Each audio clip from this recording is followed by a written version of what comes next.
Texan nationalists have been dreaming of independence since 1845, because at the time the Republic of Texas, founded 9 years earlier, went under and became a state in the USA. Now there is a politician who wants to reverse this and is promoting the Texit. Kyle Biedermann is a typical Republican backbencher in the Texas House of Representatives. Now he's making a name for itself with a seemingly absurd bill, as reported by the German newspaper Die Welt. He wants to have a referendum vote on whether his state should leave the United States. Texas can care for Texans better than the federal government in Washington, he says. Washington is a presumptuous dictatorship like once the English king, against whom we waged war, and course won. Why that melody sounds a little familiar. After Donald Trump, and that is no coincidence because the 61-year-old is an ardent supporter of the ex-president and was also there when the Capitol was stormed at the beginning of January. So far, the entrepreneur has collected 18,300 votes for his bizarre bill. That's not that many for the state's 23 million population. Biedermann is supported by the Texas nationalists movement, the TNM.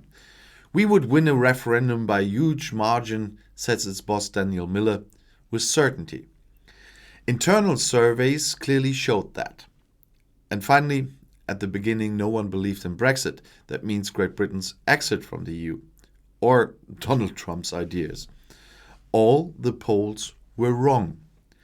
Texans have always believed that their independence would come at some point in the future, says Miller. And all that really sounds familiar. In reality, of course, there are still some hurdles to overcome. For example, Biedermann and Miller did not find any prominent supporters for their project among their party friends. The party's establishment wants to prevent a referendum, they complain.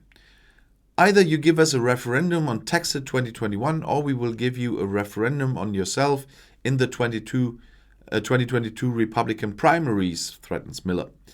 Political scientist Jim Henson from the University of Austin doesn't take them seriously either. Someone wants to distinguish themselves in their extremely conservative constituency. That has no influence on leadership and politics, says the researcher. He thinks independence from Texas is not a good idea. Among other things, he refers to the most recent power outage in Texas, which left millions freezing in the dark and killing 70 people.